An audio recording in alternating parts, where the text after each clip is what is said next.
Welcome to our channel. Today we how to verify Ring Protect recording settings and storage, full guide step by step clearly. To verify your Ring Protect recording settings and storage, begin by opening the Ring app on your log in to your Ring account if prompted. Once logged in, navigate to the main dashboard where your Ring devices are displayed. Select the device you wish to check. In the device overview, tap on the settings icon, usually represented by a gear symbol. Scroll down to find the recording section. Tap on recording to view the recording settings. Ensure that record motion is toggled on to capture motion events. Next, check the motion frequency setting. Select standard or light based on your preference for motion detection sensitivity. Return to the recording section and check the video recording length. Choose the duration for how long you want to record events. After that, tap on Storage to verify your Ring Protect subscription status.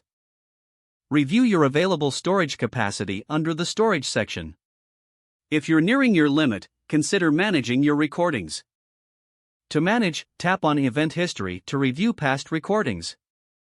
Select the events that you no longer need and delete them to free up space. Finally, confirm that your subscription plan aligns with your needs for recording and storage. Now you have successfully verified your Ring Protect recording settings and storage. If the page does not load, refresh the browser or try again in a private or incognito window. Make sure you are using the correct email address, then retype it carefully to avoid small typos. If your password is not accepted, use the reset option and create a new strong password you can remember. Check your spam folder for verification or security emails, then complete any requested confirmation steps. Enable two-factor authentication if available to improve account security and reduce unauthorized access risk. After signing in, review your profile details so your contact information and settings are accurate and current. If you see an error message, note it down and try again after restarting your device and internet connection. Log out when you finish, especially on shared devices, to keep your account and payment information secure. If the page does not load, refresh the browser or try again in a private or incognito window.